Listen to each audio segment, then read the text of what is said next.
মুহূর্তে আমাদের নজর রাখতে হচ্ছে বিমানবন্দরে অভিষেক বন্দ্যোপাধ্যায় দিল্লি যাচ্ছেন তিনি। বাংলা জমি দেয় না নিয়ে অনুপ্রবেশ, বাংলা জমি দেয় না, বাংলা অনুপ্রবেশের সমস্যা সবচেয়ে বেশি। বিজেপি ক্ষমতা এলে এটা সমস্যা সমাধান করবে এবং পাশাপাশি আজকে বলেছেন যে 2/3 আসনে ক্ষমতা।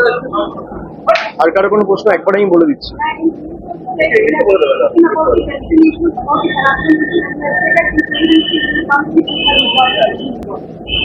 আর কারো কোনো প্রশ্ন নেই।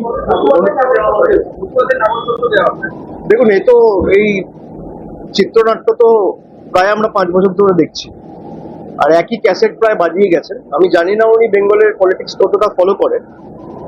উনি অনুপ্রবেশ নিয়ে যে কথাগুলো বলেছেন, আমি অমিত শাহকে অনুরোধ করব যে দয়া করে উনার রাজ্যসভার এমপি দুদিন আগে যে বক্তব্য রেখেছেন অনন্ত মহারাজ, তার কথাটা মন দিয়ে শুনতে।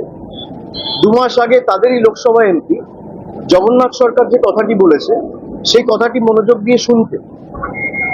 আমি বলছি না, 50 জনের বেশি বিজেপির এমএলএ যে রাজ্যসভার সাংসদকে পদ্মফুল চিহ্নে জিতিয়ে রাজ্যসভায় পাঠিয়েছে, সেই বিজেপির সাংসদ অনন্ত মহারাজ বলছেন যে দেশের স্বরাষ্ট্রমন্ত্রী হচ্ছে সব থেকে বড় ঘুষপেটিয়ার পাকিস্তানে।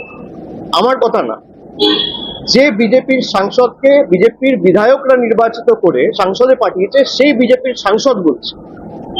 2 মাস আগে লোকসভার সাংসদ রানাঘাটের জগন্নাথ বাবু, সে বলছে যে বিজেপি যদি বাংলায় ক্ষমতায় আসে তাহলে আর বর্ডার বলে কিছু থাকবে না।